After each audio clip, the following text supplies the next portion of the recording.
আমরা এসেছি কখন থেকে লাইন দাঁড়িয়ে, এখনো দেখো প্রসাদের লাইন কত। এখন বেলা বাজে 4:02, এখনো কত ভিড় দেখো, মানে ধারণার বাইরে ভিড়, এত ভিড়, এত ভিড়, অজস্র অজস্র অজস্র ভিড়, মায়ের প্রসাদ খাওয়ার ভিড়, মানে এত ভিড়, এই যে কত ভিড়, মানে বিশাল বিশাল ভিড়। দেখো লাইন কত ভিড়, প্রচুর প্রচুর ভিড়, দেখো কত ভিড়,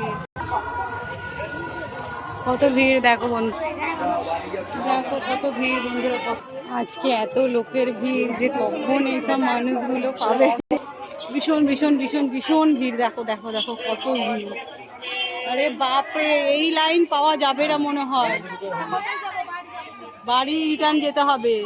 দেখো কত লোক কত লোক, আজকে আর কেউ খেয়ে দিয়ে বাড়ি যেতে পারবে না, আজকে আর ভোগ খেতে হবে না, বাড়ি গিয়ে ভাত খেতে হবে, যেহেতু যা ভিড় পাওয়া সম্ভব নয়, প্রচুর কম, প্রচুর প্রচুর প্রচুর ভিড়, প্রচুর ভিড়।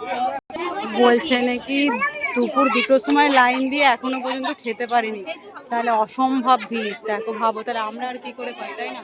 বাম্পার ভিড়, বাম্পার বাম্পার। বাবা আমি রিটার্ন এখন বাড়ির দিকে যাচ্ছি, যেহেতু এত ভিড়ে সম্ভব না এভাবে দাঁড়িয়ে থেকে প্রসাদ গ্রহণ করা। ভাই বাড়ি চো, বাড়ি চো, 2টোর সময় এসে লাইন পাইনি।